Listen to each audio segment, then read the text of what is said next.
देखिए, सीकर ज़िले में अभी आने वाले दिनों में और पूरे राजस्थान में बल्कि पूरे देश में जो है ये जो नवरात्रों का चैत्र नवरात्रों का समय होता है, ये एक बहुत ही शुभ समय होता है जिस समय कि होली के बाद फसल कटती है, फिर इस समय नवरात्रे होते हैं और रामनवमी होती है। तो एक बहुत ही खुशी का मौका है। मैं सभी सीकर के निवासियों को इसकी हार्दिक शुभकामनाएँ और बधाई देना चाहता हूँ। और जैसा कि हम सभी को पता है कि सीकर शहर में बड़ा एक जुलूस रामनवमी का निकलने की एक परंपरा रही है। पिछले 2 वर्षों से कोविड की वजह से उस वो नहीं संभव हो पाया था और इस वर्ष उसको लेके जो आयोजक हैं उन्होंने अपनी तैयारियां की हैं। लोगों में भी हमको काफ़ी जोश नज़र आता है और प्रशासन जो है इस बात से बहुत प्रसन्न है कि लोगों में एक खुशी का संचार है और एक सकारात्मक भावना है अपने धार्मिक और सामाजिक रूप से अपने अपने आप को अभिव्यक्ति अपनी करने की। और ये जुलूस जो है इसकी सफलता के लिए हम हर संभव प्रयास कर रहे हैं। पूरा का पूरा रूट मैंने और एसपी साहब ने आज खुद मौके पर चल के पैदल चल के देखा है, ताकि अगर जुलूस के रास्ते में कोई व्यवधान हो, किसी तरह की कोई ऐसी स्थिति पैदा होने की संभावना हो जिसमें कि कोई भी अनसेफ हो सकता है, चाहे स्थानीय निवासीगण वहाँ के या फिर जुलूस में शामिल होने वाले हमारे जो जितने भी नागरिक हैं, तो सभी की सेफ्टी का ध्यान रखने के लिए हमने एक-एक पॉइंट का विश्लेषण किया है। और मुझे सबसे पहले मैं एक चीज़ का स्पष्टीकरण कर देना चाहता हूँ कि कुछ ऐसा हमने सोशल मीडिया पे इस तरह की खबरें चलती हुई देखी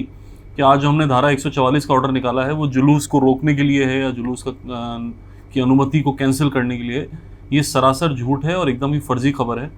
मैं ये स्पष्ट कर देना चाहता हूँ कि धारा 144 एक रूटीन प्रशासनिक प्रक्रिया है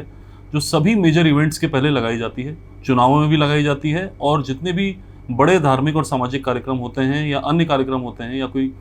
बड़ी वीआईपी विजिट होती है, इन सब में कोई सभा होती है, जनसभा होती है, सब में धारा 144 इसलिए लगाई जाती है ताकि व्यवस्थाओं को सही तरीके से मूर्त रूप दिया जा सके। जो अनुमति इसकी जुलूस की है उसके लिए आयोजकों से लगातार हमारा संपर्क बना हुआ है। बहुत पहले से हम लोग मीटिंग करते आ रहे हैं और आयोजकों को इस बारे में कोई भ्रांति नहीं है कि किसी तरह के जुलूस को कोई रोकने की कोई कार्रवाई की जाएगी। सभी पूरे जोश में इसकी तैयारी कर रहे हैं शोभा यात्रा की। और जो इसमें नियम या कंडीशंस डाली गई हैं वो इसीलिए डाली गई हैं ताकि जो अनुमति जो है वो पूरी तरह से सहमति से हो, आयोजक भी इन बिंदुओं पर सहमत हो और प्रशासन भी इन बिंदुओं पर सहमत हो। जैसा कि मैंने बताया, ये केवल एक प्रशासनिक प्रक्रिया है जो कि हमारी तैयारियों का एक हिस्सा है। वहाँ पे बड़ी संख्या में जवान भी डिप्लॉय कर रहे हैं, बड़ी संख्या में पुलिस बल तैनात रहेगा, प्रशासन के अधिकारी जो हैं वो पूरे समय जुलूस के साथ में चलेंगे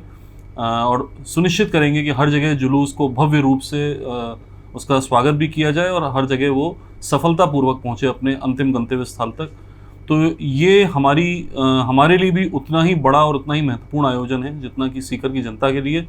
और मैं ये बिल्कुल स्पष्ट कर देना चाहता हूँ कि ना तो किसी तरह की कोई रोक लगाई गई है और ना ही इस जुलूस के जो तैयारी है या फिर उसका जो रास्ता है उसमें किसी तरह का व्यवधान हम पैदा किसी और को भी करने देंगे। और हमें केवल ये सुनिश्चित करना है कि किसी भी तरह की असामाजिक तत्वों के द्वारा कोई भी घटना जुलूस के दौरान या उसके तुरंत बाद या उसके पहले नहीं होनी चाहिए, ताकि जो 2 साल बाद इतना बड़ा इवेंट सीकर में हो रहा है शहर में, इसको हम लोग इसकी परंपरा के हिसाब से इसको उतनी भव्यता से करवाएं और इसमें किसी तरह का कोई व्यवधान उत्पन्न ना हो। तो ये जो सरासर झूठ माने इस खबर को कि धारा 144 जुलूस को बैन करने के लिए लगाई गई है, ये केवल जुलूस की जो प्रशासनिक प्रक्रिया होती है उसकी तैयारियां करनी होती हैं, उस तैयारियों का एक हिस्सा है और इसको हम इस्तेमाल करेंगे जुलूस को सफलतापूर्वक संचालित करने के लिए, ना कि उसको रोकने के लिए। तो मैं पुनः एक बार सभी को बधाई देना चाहूँगा नवरात्रों की, रमज़ान की, और ये सभी को आश्वस्त करना चाहूँगा कि जितने भी जो यहाँ के परंपरागत आयोजन हैं वो अपने जिस तरह से सीकर ज़िले के नागरिकों की भावनाएं जुड़ी हुई हैं उनको भव्यता के साथ किया जाएगा और सफलता के साथ किया जाएगा और शांतिपूर्वक तरीके से किया जाएगा। सभी को बहुत बहुत शुभकामनाएं।